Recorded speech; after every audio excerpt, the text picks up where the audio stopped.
नमस्कार, आप सुन रहे हैं कहानी प्रो। और आज हम सुनेंगे मालती जोशी जी की कहानी मिलियन डॉलर नोट। कहानी बहुत ही प्यारी है, आशा करती हूँ आपको पसंद आएगी तो कृपया वीडियो को लाइक और चैनल को सब्सक्राइब ज़रूर करें। धन्यवाद। तो चलिए सुनते हैं कहानी मिलियन डॉलर नोट। गाड़ी जैसे ही प्लेटफॉर्म पर दाखिल हुई, मैंने मोहन को देख लिया और राहत की सांस ली। यह तो पता था कि लेने के लिए कोई ना कोई ज़रूर आएगा, फिर भी आदतन धुकधुकी बनी रहती है। भीड़ के ज़रा सा छटते ही मोहन गाड़ी में चढ़ आया। उसने हम दोनों के सूटकेस उतारे, मुझे सहारा देकर उतारा।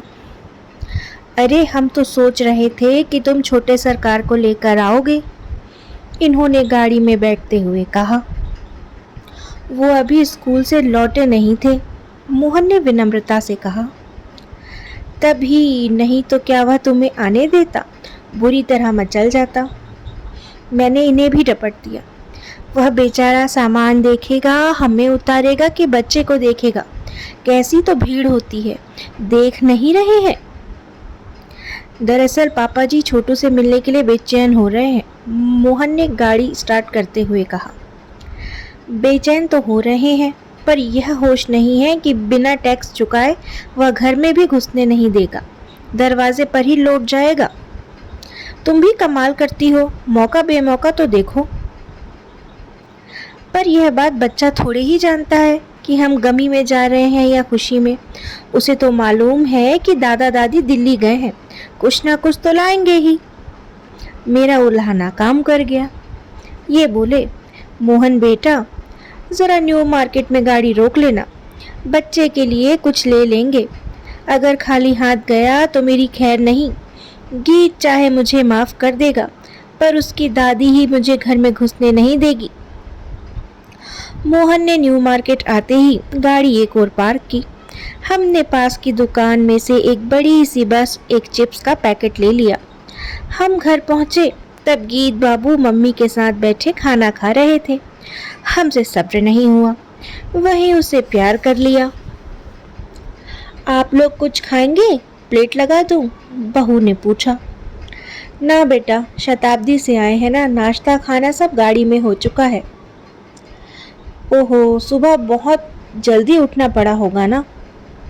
सुबह 4 बजे के जगे हैं, तब तो 6 बजे वाली गाड़ी पकड़ पाए। मम्मी जी, आप लोग थोड़ा आराम कर लीजिए, नींद आ जाए तो ठीक है, कम से कम कमर तो सीधी हो ही जाएगी। मैं भी इसे थोड़ी देर सुला देती हूँ, नहीं तो ये आपको सोने भी नहीं देगा। बिस्तर पर लेटते ही मुझे याद आया। सुनिए, इतनी हाय तौबा करके उसके लिए खरीदारी की और नालायक ने एक बार भी नहीं पूछा कि हमारे लिए क्या लाए। बहू ने हमें जबरदस्ती सोने भेजा था और हम दोनों बच्चों की तरह सचमुच सो गए। मन चाहे कुछ भी कहता रहे, शरीर को सचमुच विश्राम की ज़रूरत थी। बहू जब हमारी चाय लेकर आई तब शाम के 5 बज रहे थे। अरे, इतनी देर हो गई और हमें पता भी न चला, मैंने झेंपते हुए कहा। गीत क्या अब तक सो रहा है? नहीं, वो कप का दूध पीकर खेलने चला गया। इन्हें बड़ी निराशा हुई। बोले, हमें लगा कि वह हमें जगाने आएगा। आया तो था, पर आप लोग इतनी गहरी नींद में थे कि मैं उसे चुपचाप बाहर ले आई और दरवाज़ा उड़का दिया। शाम ढले वह घर लौटा। हम लोगों के साथ थोड़ी मस्ती की, पर एक बार भी नहीं पूछा कि मेरे लिए क्या लाए। आखिर मुझसे रहा ही नहीं गया। मैंने रसोई में जाकर बहू से कहा, तुम्हारा लड़का इन 4 दिनों में बड़ा शरीफ बन गया है, हमसे एक बार भी नहीं पूछा कि हमारे लिए क्या लाए। गीत पास ही था, मुंह फुलाकर बोला, मम्मी ने मना किया था।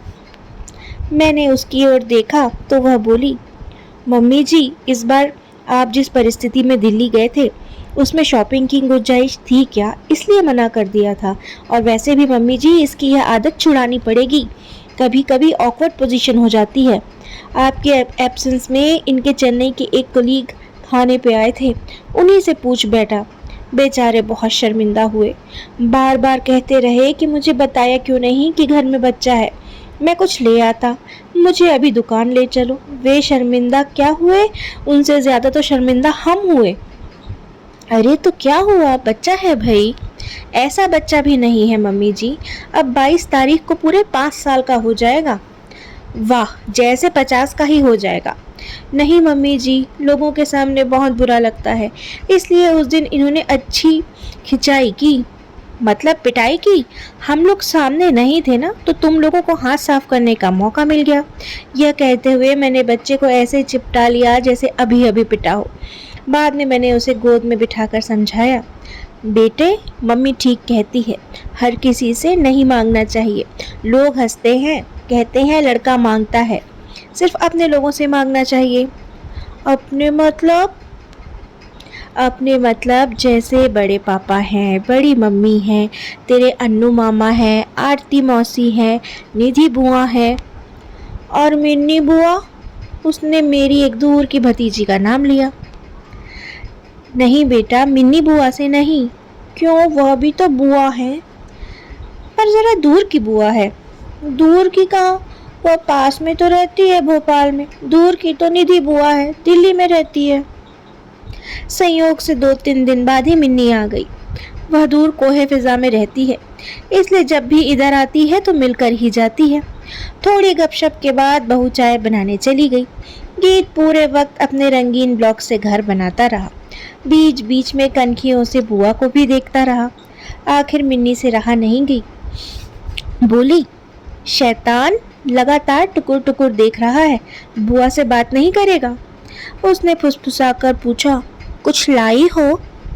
लाई तो हूँ, पर यहाँ आओगे तभी मिलेगा। मिन्नी ने अपने पर्स में से एक बड़ी सी कैडबरी निकाली। गीत फौरन दौड़कर उससे लिपट गया। तभी बहू चाय लेकर आई। लड़का बेचारा सहम गया, बोला, बुआ तुमने अपने से दी है ना, मैंने तो मांगी नहीं थी ना। हाँ मैंने अपने से दी है, पर मांगते तो और अच्छा लगता, आखिर बुआ हो तुम्हारी। पर तुम तो दूर की बुआ हो ना। मुझे काटो तो खून नहीं। मिन्नी का चेहरा भी कैसा तो हो गया। यह लड़का भी गजब करता है, कहते हुए मैंने बहू की ओर देखा। उसने फौरन बात को संभालते हुए कहा, यह लड़का तो एकदम बॉडम है दीदी।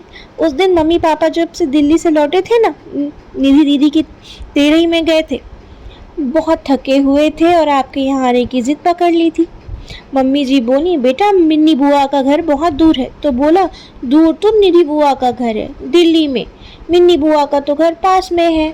ही इज सिंपली इम्पॉसिबल। मिन्नी के चेहरे से ऐसा नहीं लगा कि वह सफाई से आश्वस्त हुई हो।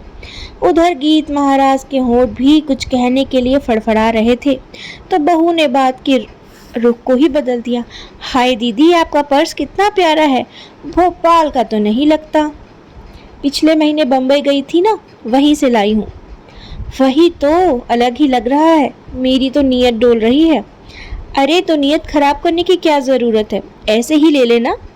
दीदी मैं बहुत लालची हूँ, 2 बार कहेंगी तो सचमुच ले लूँगी। मुझे डरा रही है, चल ये पर्स तुझे दिया। और सचमुच मिन्नी ने पर्स नेहा को पकड़ा दिया। उसने नाटकीय ढंग से ननद के पाँव छू लिए। थैंक यू दीदी, अब यह पर्स मेरा हो गया, सामान के साथ। हाँ बस मेरी चाबियाँ और ड्राइविंग लाइसेंस दे दे, बाकी सब तेरा। और इस लड़की को मैं दूर की बुआ बता रही थी, मुझे अपने पर ही शर्म हो आई। नेहा को भी शर्म आ रही थी कि जरा से बात ढांकने के लिए उसने दीदी को इतनी बड़ी चपत दे दी। गीत की सालगिरह का दिन था। समधी जी को गुजरे अभी 1.25 महीना भी नहीं हुआ था, सो हमने हमेशा की तरह धूमधाम नहीं की। बस मोहल्ले से के बच्चों को बुला लिया। शाम की तैयारी हो चुकी थी, केक भी तैयार था।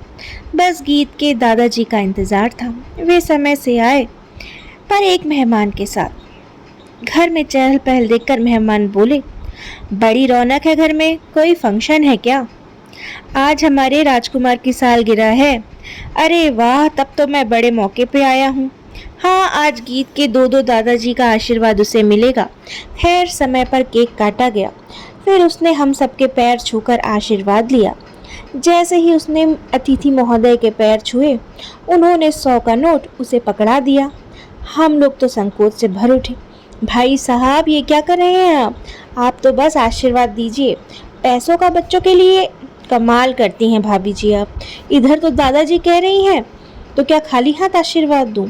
और मैं ऐसा कौन सा कारून का खजाना लुटा दिया? 100 रुपए की आजकल अहमियत ही क्या है?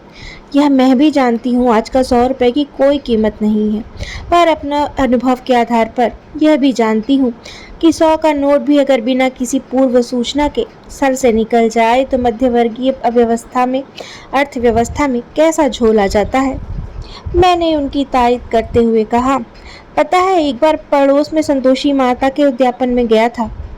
लौटकर मुझे दक्षिणा का रुपया पकड़ाते हुए बोला, दादी ये लो मेरी सैलरी। गीत हमारी तरफ टुकुर टुकुर देखता हुआ बातें सुन रहा था। उसकी समझ में कुछ ना आया हो, पर इतना समझ गया था कि उसके खजाने पर खतरा मंडरा रहा है। अपना बायां हाथ जेब में रखकर बोला, पर दादाजी मैंने तो इनके पैर भी पढ़ लिए हैं।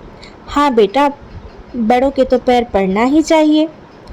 तो अब तो ये रुपया मेरा हो गया ना? मम्मी ने मिन्नी बुआ के पैर छुए थे तो उनका पर्स उनका हो गया था।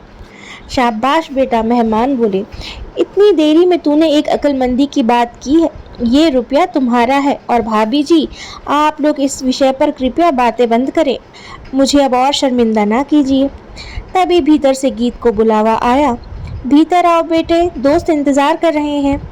वह भीतर जाने के लिए मुड़ा, फिर पता नहीं क्या सोचकर लौट आया। वह 100 का नोट दादाजी के हाथ में देता हुआ बोला, अब वैगनआर ले लेना। कैसी वैगनआर? वैगनआर, बड़ी गाड़ी। उसने दोनों हाथ फैलाकर गाड़ी की विशालता का बोध कराया। गीत, मम्मी की कड़क आवाज सुनकर अंदर दौड़ लगा गया। ये वैगनआर क्या भला है भाई साहब? अतिथि महोदय ने पूछा। अरे भैया, ये आजकल के बच्चे इतनी बड़ी गाड़ियों के नाम जानते हैं कि क्या बताएं। सिर्फ जानते ही नहीं, पहचानते भी हैं। हमारे मुन्ना राजा को हमारी मारुति सख्त नापसंद है। कहते हैं, दुकान में क्या और कोई गाड़ी नहीं थी जो आप ये पिद्दी सी कार उठा लाए? परसों तो मुझे ताव आ गया, कह दिया कि देखो बेटा, मैं रिटायर्ड आदमी हूँ, मेरे पास बड़ी बड़ी गाड़ी खरीदने के लिए पैसे नहीं है। अच्छा, इसलिए उसने आपको ये 100 का नोट दिया है बड़ी गाड़ी खरीद लो? ना भैया, इसे 100 का नोट मत कहो। इन्होंने प्यार से उस नोट को सहलाते हुए कहा, मेरे लिए तो यह अब $1,000,000 नोट हो गया है। तो यही थी मालती जोशी जी की लिखी हुई एक बेहद प्यारी सी कहानी, $1,000,000 नोट। आशा करती हूँ आपको कहानी ज़रूर पसंद आएगी। मेरे पाठन में ज़रूर से ही कई कमियां हैं, मैं धीरे धीरे उन्हें सुधारने का प्रयास करूँगी। कृपया अगर आपको वीडियो अच्छा लगा है, कहानी अच्छी लगी है, तो इसे ज़रूर से लाइक करें और मेरे चैनल को सब्सक्राइब करके मुझे अपना सहयोग प्रदान करें। धन्यवाद।